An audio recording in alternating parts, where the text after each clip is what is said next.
Bienvenidas y bienvenidos a esta exploración.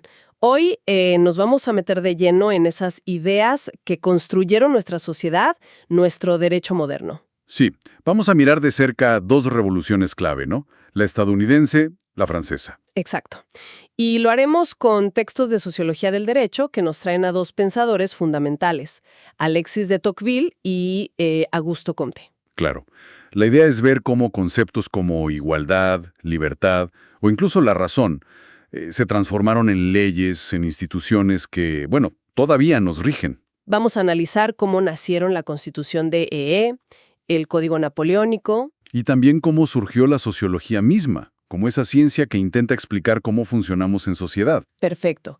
Pues sumerjámonos en estas fuentes para captar esas diferencias, ¿no? Entre el modelo de que nace casi sin aristocracia, y el europeo, con todo su peso histórico. Y cómo el positivismo de Comte intentó, bueno, ponerle un marco científico a todo ese mundo nuevo. Empecemos entonces con Tocqueville. Su gran libro, La democracia en América. Viaja al Nuevo Mundo y, más allá de la libertad, ¿qué es lo que realmente como decimos, le vuela la cabeza? Mira, lo que de verdad lo deja impactado, y los análisis lo subrayan mucho, es la igualdad.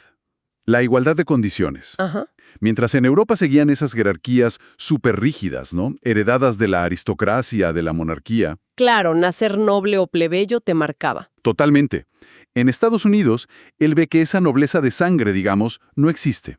La jerarquía social, o al menos lo que él observa, parece estar más ligada a la actividad, al mérito, al esfuerzo de cada uno. O sea que no era solo un ideal de igualdad ante la ley, sino algo más palpable en la sociedad misma. Exacto.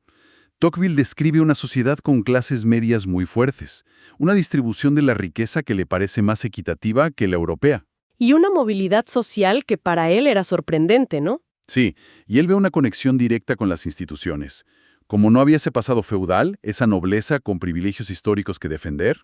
Pudieron empezar, digamos, desde otro lugar. Justamente, se crearon instituciones sobre esa base de igualdad. Y eso generó una dinámica social distinta. Mucha asociación voluntaria, participación local, cierta desconfianza al poder central. Todo eso él lo vincula a esa igualdad de base. Un experimento único, lo llama él. Y sobre ese experimento, entonces, se construye la Constitución de ESU.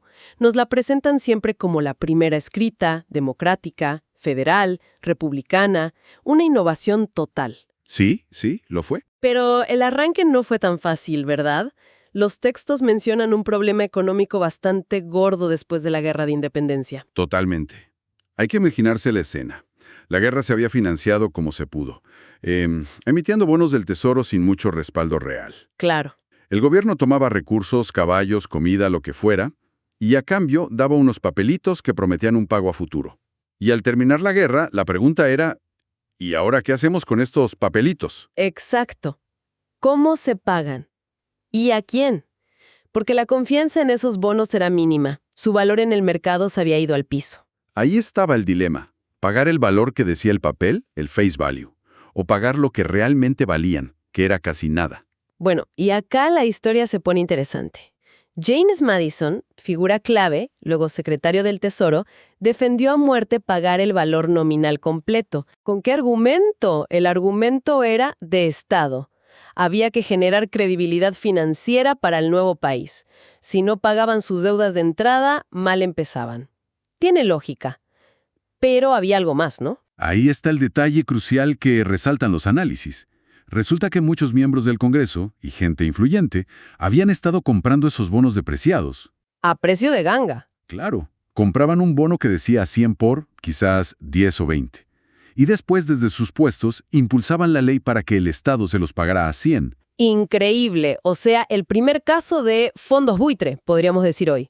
Un negocio redondo para algunos padres fundadores. Bueno, los textos lo presentan así, como un episodio que, aunque Madison lo justificara por la credibilidad nacional, ya marcaba esa mezcla de intereses públicos y privados desde el vamos. Vaya comienzo.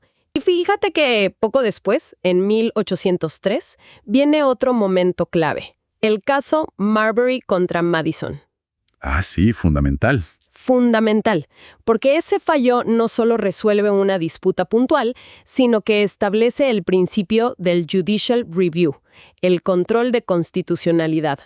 O sea, la Corte Suprema diciendo, ojo, yo puedo anular una ley del Congreso o un acto del presidente si va contra la Constitución. Exactamente.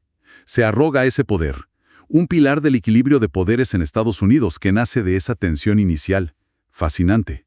Ahora, mientras pasaba todo esto en América, volvamos a Europa. Tocqueville se encuentra con la resaca de la Revolución Francesa, y casi al mismo tiempo aparece Augusto Comte con una idea, revolucionaria, el positivismo. Sí, pero ojo, como bien decías, no es el positivismo jurídico que quizás nos suena más a los abogados. Claro, es otra cosa. Es un positivismo filosófico, epistemológico. La idea central de Comte es que el único conocimiento válido, posta, es el científico, el que se basa en hechos, en observación empírica, como en las ciencias naturales. Y para explicar cómo llegamos a eso, formula su famosa ley de los 3 estadios. Exacto, una ley que intenta explicar nada menos que toda la evolución del pensamiento humano. Ambicioso, ¿no? Bastante. ¿Y cuáles son esos estadios? Bueno, Comte describe una progresión. Primero, el estadio fetichista o mágico. Acá todo se explica atribuyendo vida o poderes a objetos, a la naturaleza. Animismo puro. Como pensar que un rayo es un dios enojado. Eso mismo. O los tótems tribales, que representan esa conexión sagrada con animales o plantas. Esa es la mentalidad según Comte. Ok, ¿y el segundo? El segundo es el teológico o religioso. Las explicaciones ya no son tan dispersas. Se recurre a dioses o a un dios. Y Comte ve una evolución acá también. Del politeísmo, con dioses muy humanos como los griegos, Claro. a un solo dios trascendente. Judaísmo, cristianismo, islam. Las religiones del libro. Y acá, claro, el derecho, la moral, todo está muy ligado a lo que dicen esos textos sagrados. La Torá, la Biblia, el Corán. Exacto. Luego viene el tercer estadio, el metafísico o abstracto. ¿Qué pasa acá? Acá las explicaciones ya no dependen de dioses, sino de fuerzas abstractas, de principios racionales. La razón con mayúscula, casi como una diosa en la Revolución Francesa, es el ejemplo perfecto que se suele citar. Se empieza a hablar de derechos naturales, soberanía popular. Conceptos abstractos, justamente. Es como una transición hacia el pensamiento científico. Ya no es Dios, pero tampoco es la ciencia pura todavía. Entiendo. Y después de esta razón abstracta, ¿cuál es la cima para Comte? El estadio positivo o científico. Acá, dice Comte, la humanidad por fin se deja de preguntar por el por qué último de las cosas, las causas primeras o finales. Y se enfoca en el cómo. Exacto, en descubrir, mediante la observación, la experimentación, las leyes que rigen cómo funcionan los fenómenos. El modelo es la física newtoniana, encontrar leyes universales basadas en datos. Y él creía que esto se podía aplicar a todo. A todo. Incluyendo la sociedad. De ahí nace su gran proyecto, la sociología. La física social, la llamó. Precisamente, acuña el término sociología y la piensa como la ciencia reina, la que integra todo lo demás para descubrir las leyes del comportamiento social.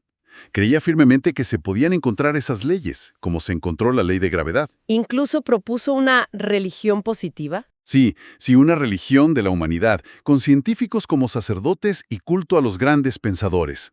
Una idea un poco excéntrica, pero que muestra su fe absoluta en la ciencia. Una fe ciega, casi. Y el famoso lema orden y progreso también es de él, ¿no? Suyo. Para él eran los dos pilares de la sociedad. El orden es la estructura, la estabilidad del consenso, lo que nos mantiene unidos. La parte estática, digamos. Y el progreso es El cambio, el desarrollo histórico, la evolución hacia etapas mejores. La parte dinámica. Comte decía que se necesitaba un equilibrio. Orden sin progreso es estancamiento, progreso sin orden es caos. Y ese lema terminó en la bandera de Brasil. Exacto, orden y progreso, una muestra de la tremenda influencia que tuvo el positivismo allá por la corte portuguesa y luego en la República. Interesante el contraste con el lema chileno, ¿no? Por la razón o la fuerza. Otra visión. Sí, muy diferente. Entonces, Comte veía la sociología casi como una ingeniería social, ¿no? Para guiar ese progreso. Totalmente, era la ciencia suprema. Ahora, volviendo a la Revolución Francesa y a esa etapa metafísica, donde la razón es la protagonista, Ajá. esa idea transforma también cómo se piensa el derecho. Si antes la ley venía de Dios o de la tradición del derecho romano antiguo, Ahora se piensa que la razón humana puede crear un sistema legal completo y perfecto por sí misma. exacto.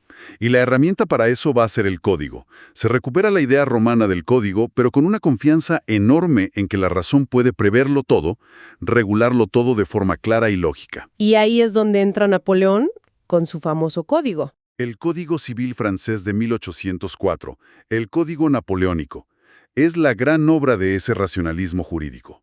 Y es curioso cómo cuentan las fuentes que Napoleón, aún en medio de campañas militares, se metía en las discusiones, participaba en la redacción. Impresionante. Era muy joven, además. Sí, como muchos líderes de esa época. Los textos nos recuerdan ese contexto. La gente vivía poco, moría joven en guerras, por enfermedades, en partos. Había como una urgencia por construir rápido un mundo nuevo, una energía increíble. ¿Y qué significó concretamente este código napoleónico y los que lo siguieron en Europa?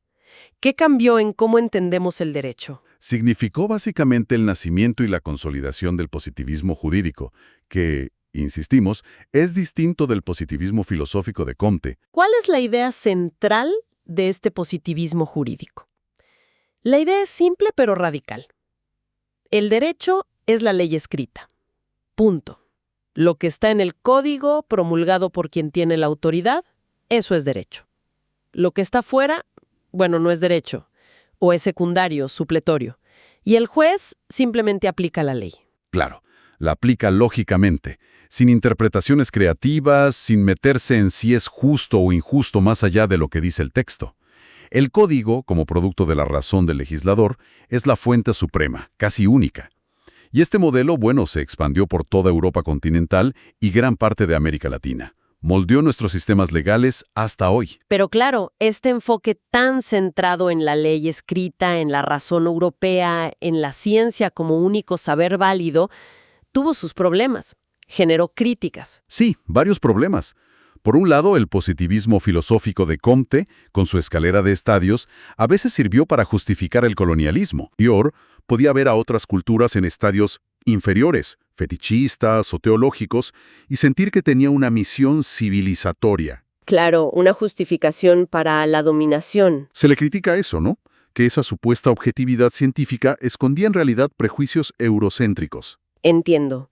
Y en el campo del derecho, el positivismo jurídico, ¿qué problemas trajo? Llevada al extremo, condujo al formalismo. O sea, aplicar la ley como una máquina. Preocuparse solo por la lógica interna del sistema legal, pero sin mirar mucho las consecuencias sociales, las injusticias que podía generar en casos concretos. Como si el derecho se desconectara de la realidad. Exacto.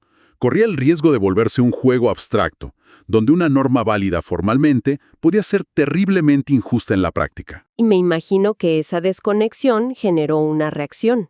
Los textos hablan de una revuelta contra el formalismo. Justamente, hacia fines del siglo XIX y sobre todo en el XX, surgen muchas corrientes que critican ese formalismo legal, y también el optimismo científico de Comte. Se empieza a cuestionar esa idea de progreso lineal y la exclusividad de la ciencia europea. Sí, entra en juego lo que a veces llamamos postmodernidad, que empieza a valorar otros saberes, otras experiencias, medicinas tradicionales, conocimientos indígenas, otras formas de ver el mundo que el positivismo había descartado.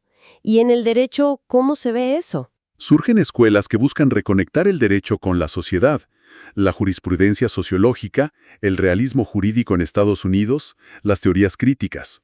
Todas intentan bajar el derecho de ese pedestal de pura lógica y mirar la realidad social, los intereses, el poder, la búsqueda de una justicia más concreta, más real. Se empieza a mirar más allá de la letra fría de la ley. Exacto. Bueno, hemos recorrido un camino fascinante, ¿eh?